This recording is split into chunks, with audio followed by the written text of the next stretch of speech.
This is your world, so let's vow to make it a better place.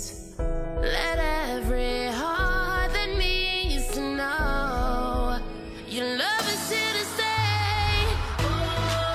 It's time we live a new life. Let us love shine bright in you.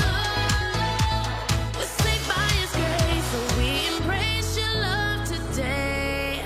We are changed. If you have your Bibles, go with me to the თუ თქვენი ბიბლია თან გაქვთ, გადაშალეთ წმინდა იოანეს სახარების მე-19 თავი. verse 28 through 30.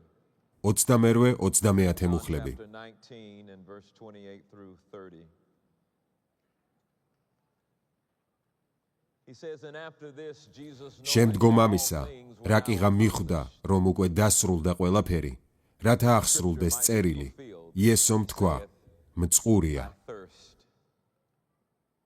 Now there was set a იქვე იდგა ძმრით სავსე ჭურჭელი. and they filled a sponge with vinegar ძმრით გაჟღენთილი ღრუბელი უსუფს წამოაცვეს და პირთან მიუტანეს. mouth.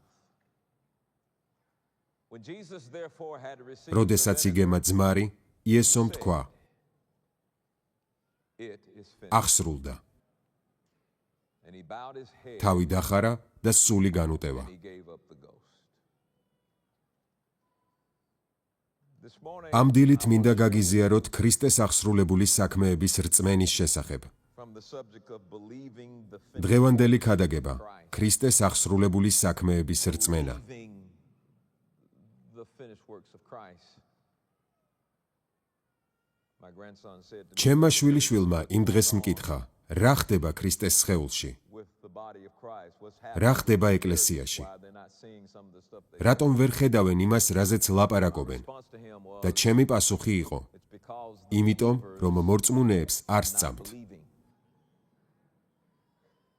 This is the one ეს არის ერთადერთი, რაც ღმერთმა გთხოვა, რომ გვერწმუნა. ჩვენ კი იმას, რის რწმენასაც გთხოვდა ქრისტე, რაღაცეებს ვამატებთ. believe. ხოლო წერილი ამბობს, როცა ისინი ცდილობდნენ სასწაულების მოხდენას, მას შემდეგ რაც დაინახეს პურისა და თევზის გამრავლების სასწაული, მათ თქვეს, ჩვენც გვინდა გავაკეთოთ ასეთი დიდი საქმეები. ერთ თარგმანში პასუხი ასეთია: Translation says the ერთადერთი საქმე, რომელიც მინდა გააკეთოთ, არის ირწმუნოთ ის, ვინც მე გამოგიგზავნეთ. sent you რამდენი მორწმუნე მყავს მე აქ ამ დილით? this morning. კეთილი. ახლა გვინდა გავერკვეთ, თუ რა არის ქრისტეს აღსრულებული საქმეების რწმენა. The finished ქრისტეს აღსრულებული საქმეები პირველ რიგში მის ჯვარზე სიკვდილს ეხება. his death on the cross, what was finished on რა აღსრულდა ჯვარზე? accomplished when რაღაც მნიშვნელოვანი დასრულდა. რაღაც ძალიან მნიშვნელოვანი აღსრულდა. was finished. ბევრმა მორწმუნემ ნამდვილად არ იცის, რა აღსრულდა. არადა რელიგიურად ვიწყებთ ლაპარაკს.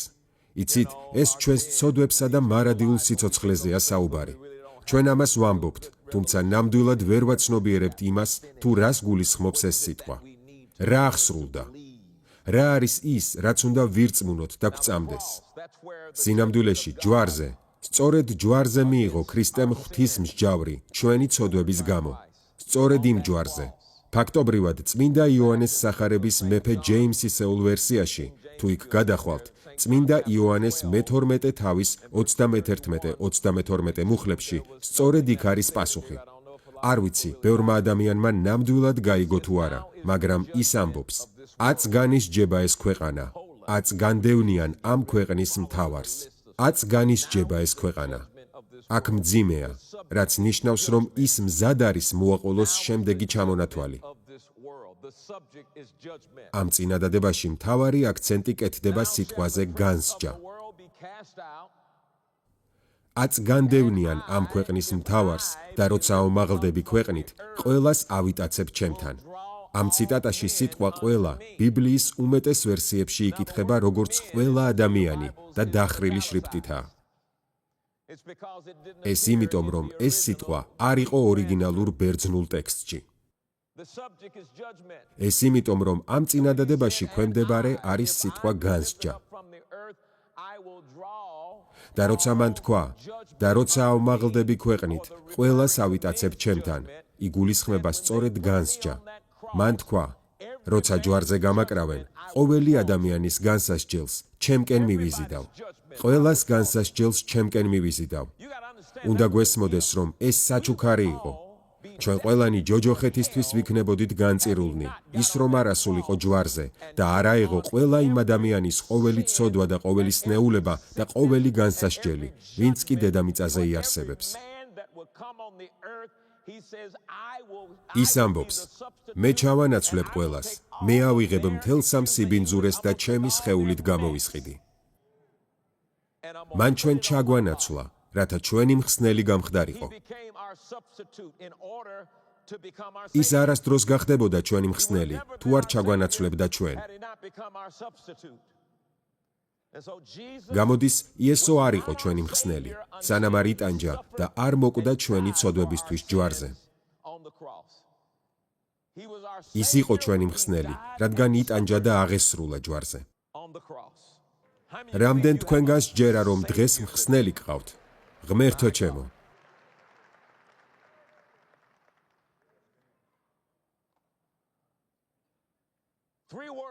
სამი სიტყვა აღწერს ქრისტეს აღსრულებულ საქმეებს.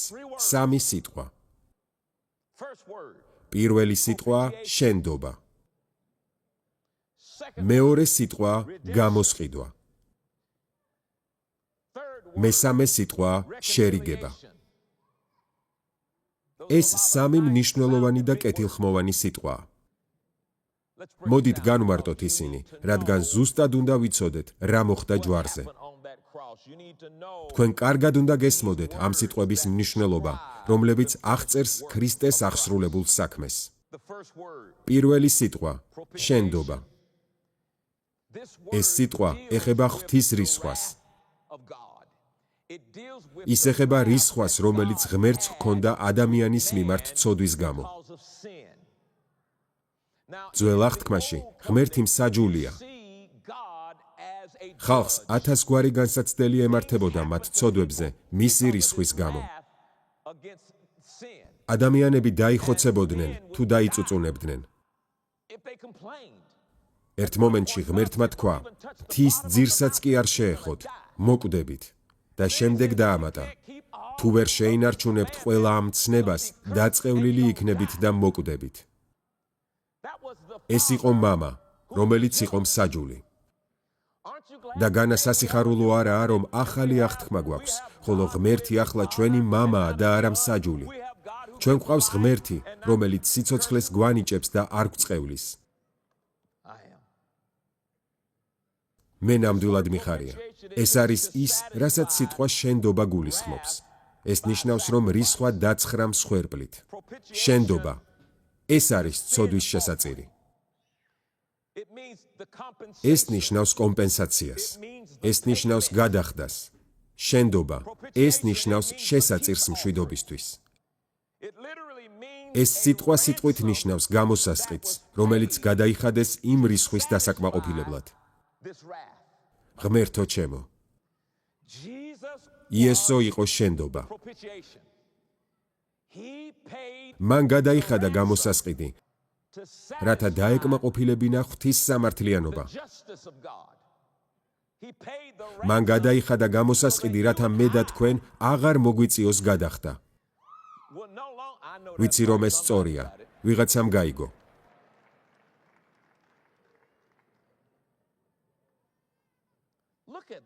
შეხედეთ რომაელთა მიმართ მე-6 თავის 23 მუხლს. რაღაც უნდა მომხდარიყო აქ. რომაელთა მიმართ 6:23-ში ის ამბობს, რომ ცოდვის საზღაური არის სიკვდილი. ეს იყო მანამ, სანამ იესო მოკვდებოდა ჯვარზე. ღვთის სამართლიანობა ასეთი იყო, თუ შესწოდავ, მოკვდები. და არ მგონია, რომ ადამიანები აცნობიერებენ ამას ძველ აღთქმაში, რომ ბევრი ადამიანი გარდაიცვალა, რადგან ძველი აღთქმის ღმერთი სამართლიანობის ღმერთია და მას არ შეეძლო სხვაგვარად მოქმედება, რადგან ეს მის მთლიანობასა და სამართლიანობას დააყენებდა კითხვის ნიშნის ქვეშ. მაგრამ ვინაიდან იესომ გადაიხადა საზღაური, ვინაიდან მან გადაიხადა კომპენსაცია, ვინაიდან ის თავად იყო კომპენსაცია, ვინაიდან ის იყო ცოდვის შესაწირი, ჩვენ ახლა გვაქვს ღვთის საჩუქარი, რომელიც არის მარადიული სიცოცხლე და ჩვენ ამას უფალი იესო ქრისტეს წყალობით ვიღებთ. ამინ, ამინ და ამინ. იაკობის პირველი თავის მე-15 მუხლი. გადადით სწრაფად. იაკობის პირველი თავის მე-15 მუხლი. და მე მინდა რომ ეს კარგად გაიგოთ. მინდა რომ გაითავისოთ. ჩვენ აქ არ მოვსულვართ მხოლოდ პატარა სააღდგომო კურდღლის ყიჟინისთვის. არა. ხოლო შემდეგ გულის თქმა ჩასახავს და შობს ცოდვას, ჩადენილი ცოდვა კი სიკვდილს აშობს. ის ამბობს, გულის თქმა ჩასახავს და შობს ცოდვას. აი როგორ იყო იესომდე. გულის თქმა ჩასახავს და შობს ცოდვას, ჩადენილი ცოდვა კი სიკვდილს აშობს. აი ასე, სხვა გზა უბრალოდ არ არსებობდა, სანამ იესო არ გამოჩნდა. ახლა მოდით შევხედოთ რამდენიმე მუხლს, სანამ გავაგრძელებთ. რომაელთა მესამე თავის 25 მუხლი. შენდობა ცოდვის შესაწირია.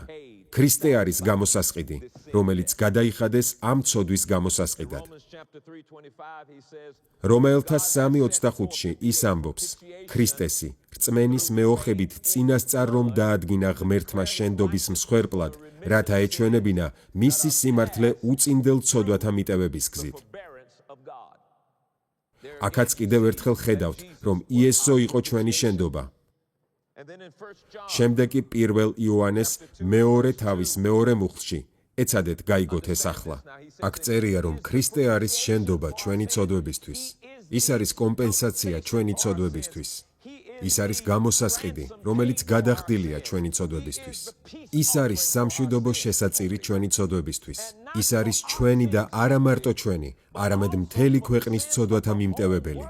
ასე რომ, ნებისმიერი ადამიანი, რომელიც ამ პლანეტაზე დაიბადება და გადაწყვეტს მიიღოს იესო როგორც უფალი და პირადი მხსნელი, მისი ცოდვები უკვე გამოსყიდულია. ის თავიდანვე ხდება იმ გამოსასყიდის მიმღები, რომელიც გადახდილია, რათა იგი ცოდვისგან გაათავისუფლოს. ღმერთო ჩემო. 1 იოანეს მე-4 თავის მე-10 მუხლი. სიყვარული ისაა, რომ ჩვენ კი არ შევიყვარეთ ღმერთი, არამედ მან შეგვიყვარა ჩვენ და შეხედეთ ამ სიყვარულს და მოავლინა თავისი ძე ჩვენი ცოდვების მალხინებლად. მან გამოგზავნა იესო, რათა ის ყოფილიყო ცოდვის შესაწირი. მან გამოგზავნა იესო, როგორც შესაწირი მშვიდობისთვის. მან გამოგვიგზავნა იესო, როგორც გამოსასყიდი. მან გამოგზავნა იესო, რათა ის იყოს იესო იყო გამოსასყიდი. იესომ კი არ გადაიხადა გამოსასყიდი, ის თავად იყო გამოსასყიდი, რომელიც იქნა გადახდილი. დიდება უფალს. იესომ კაცობრიობის ცოდვა თავის თავზე აიღო და ღვთის სამართლიანი რისხვა აიღო საკუთარ თავზე. და იესო არა მხოლოდ მოკვდა, რათა წაეღო ადამიანის ცოდვის ვალი, არამედ მან დააკმაყოფილა ღვთის რისხვა ცოდვის მიმართ. რაც იმას ნიშნავს, რომ ღმერთს აღარ აქვს ეს რისხვა. რისხვა ჩვენს წინააღმდეგ. ახლა როცა გამოსასყიდი გადახდილია, დიდება უფალს და ცოდვის შესაწირი შეწირულია, აუცილებელია კარგად გავაცნობიეროთ რაღაც. ეს რომ არ მომხდარიყო, თქვენ სიკვდილის შემდეგ ჯოჯოხეთში წახვიდოდით. აი ასე, არ მგონია, რომ ეს კარგად გვესმის. მაგრამ იცით, მართლა როდის დააფასებთ ამას.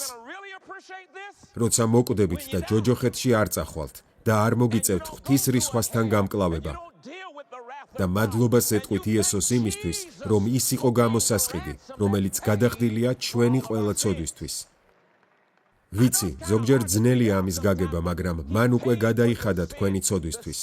ცოდვათა მთვლელი მრიცხველი გაითიშა, როცა იესო გამოჩნდა როგორც შენდობა.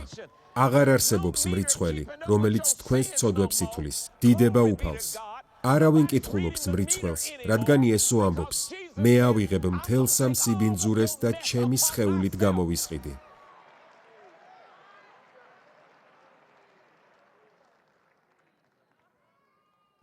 ეს პირველი სიტყვა იყო და ის კონკრეტულად ეხებოდა ღვთის რისხვას და იესომ დააკმაყოფილა ეს რისხვა.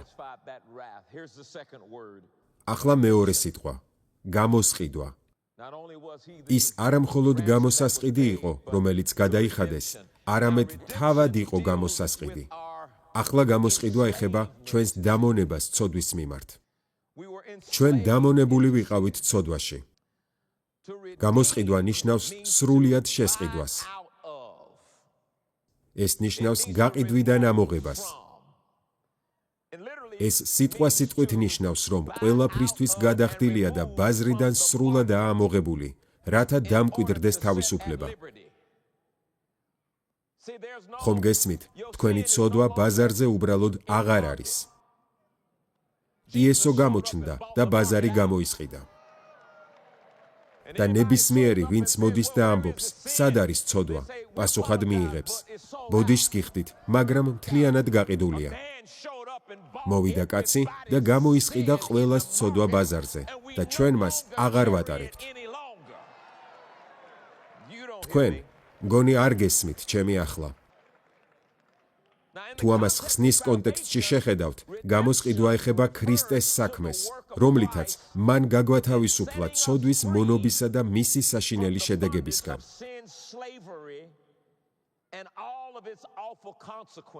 გესმით, ადამიანებისთვის, რომლებიც ცოდვაში იყვნენ დამონებულები, ამ მონობაში ყოფნას შედეგი მოჰყვებოდა.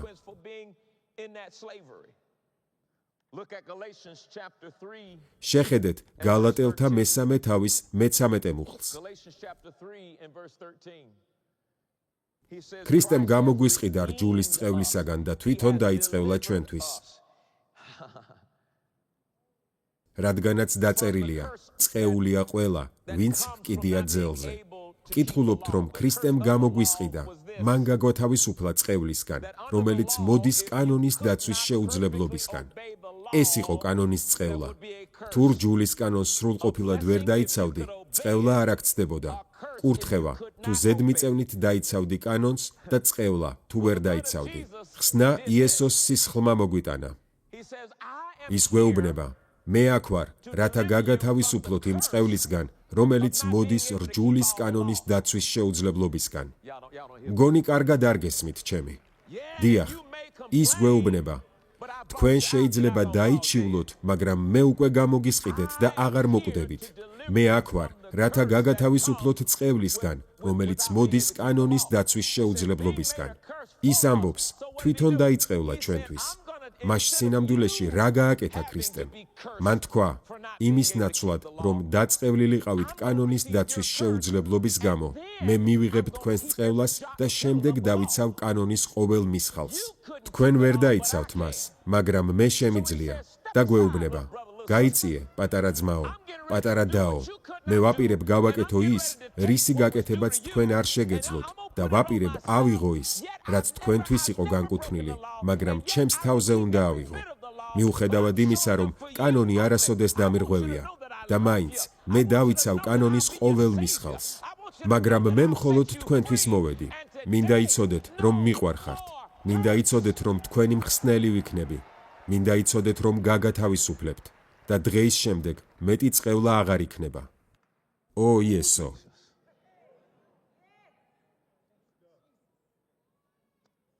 შეხედეთ მე-4 თავს. იგივე წიგნი, იგივე თავი. კარგი. გალატელთა მე-4 თავის მე-5 მუხლი. მინდა რომ ეს მუხლები ნახოთ, მაგრამ საბოლოოდ იმაზე იქნება ყველაფერი დამოკიდებული, რამდენად ირწმუნებთ. მე-5 მუხლი ამბობს, რომ გამოისყიდოს ისინი. ის აქ მოვიდა, რათა გამოესყიდა ისინი, რომლებიც რჯულს ექვემდებარებოდნენ. რათა გამოესყიდა რჯული ქვეშ მყოფნი და ამრიგად მიგვეღო ძეობა. ჩვენ აღარ ვართ მსახურები, ჩვენ ძეები ვართ. ძველი აღთქმის ქვეშ ისინი მსახურები იყვნენ, ამ ახალი აღთქმის ქვეშ ჩვენ ძეები ვართ. ეფესელთა პირველი თავის მე-7 მუხლი. დიახ, დრო დაუთმეთ ამ ნაწილს. უნდა დარწმუნდეთ, რომ იესოს გარეშე ჩვენ არაფერი ვართ. თქვენ უნდა დარწმუნდეთ, რომ თქვენი სიმართლე არ იქნება საკმარისი. თქვენ მოგიწევთ მართალნი იყოთ იესო ქრისტეს სიმართლით. იესო უნდა იყოს თქვენი სიმართლე. მე-7 მუხლი ამბობს, ვის მიერაც გვაქვს გამოსყიდვა. და ჩვენ როგორ მივიღეთ ეს? მისი სისხლის მეშვეობით. ჩვენ გვაქვს ცოდვების მიტევება მისი ულევი მადლის წყალობით. ჩვენ გვაქვს ცოდვების მიტევება ულევი მადლის წყალობით. რა თქმა უნდა ვიცი, რომ ბევრი არც თუ ღირსეული რამ ხდება ჩვენს ცხოვრებაში, მაგრამ ნამდვილად მინდა გაგამხნევოთ. ღმერთმა უკვე მოგიტევათ თქვენი ცოდვები. ყურადღებით მისმინეთ. ეს ის ნაწილია, რომლის გაგება უჭირთ ადამიანებს. მან უკვე მოგიტევათ თქვენი ცოდვები, წარსულის, აწმყოს და მომავლის ცოდვები. თქვენ გჯერათ, რომ მან მოგიტევათ თქვენი წარსული ცოდვები, მაგრამ ის წარსული, სადაც თქვენ ცოდვები ჩაიდინეთ, მისთვის მომავალი იყო მაშინ, როდესაც მან ისინი გამოისყიდა. გესმით? მან მოგიტევათ თქვენი წარსული ცოდვები, მაგრამ ეს იყო თქვენი მომავალი. ასე რომ, უაზრობაა, როდესაც ადამიანები კითხულობენ, როგორ მიუტევებს ის მომავალ ცოდვებს, რადგან მან უკვე მოგვიტევა. მოგვიტევა წარსულში, როცა ის ჯვარს ეცვა და თქვენ კი არც დაბადებულ ხართ. თქვენ ჩასახულიც კი არ იყავით და მან კი წარსულში ეს ყველაფერი თქვენთვის გააკეთა. თქვენ დაბადებულიც კი არ იყავით, ხოლო მან უკვე იზრუნა თქვენს მომავალზე წარსულში, რომელიც იმავდროულად თქვენს აწმყოსაც მოიცავს. ხოლო თქვენ უნდა იცოდეთ და გწამდეთ, რომ ერთადერთი ადამიანი, რომელიც ახლა თქვენს ცოდვებს იხსენებს, ისევ თქვენ ხართ. უნდა გჯეროდეთ, რომ ჩვენი ცოდვები მიტევებულია. ვიღაცა იტყვის, მაგრამ თქვენ არ იცით რა გავაკეთე აქ მოსვლამდე. თქვენი ცოდვები მიტევებულია. იესოს სისხლი უფრო ძლიერია ვიდრე თქვენი ცოდვა. ღვთის მადლი უფრო ძლიერია ვიდრე თქვენი ცოდვა. მე ვლაპარაკობ ეკლესიის სახელით, იხარეთ, რადგან მისმა სისხლმა იზრუნა თქვენს წარსულ, აწმყო და მომავალ ცოდვებზე.